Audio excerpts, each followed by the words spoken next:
Hello everyone, welcome to our YouTube channel where we share daily online tips and hacks. And today I'm going to show you how to reset your TikTok For You page account. First is we open our TikTok application. And then we go to our Me page. Click on the profile logo on the lower right corner. And then once we are here, click on the three lines on the upper right corner.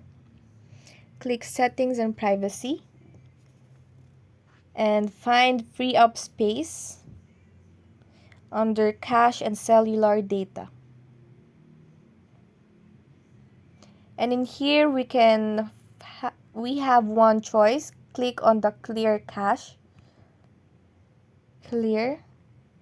And then second is we go back to our home page on the lower left corner. And if you don't want to see a certain content, long press the video and click not interested. Click not interested. And then the videos that will be shown on your For You page is now limited to the videos that you only want to see.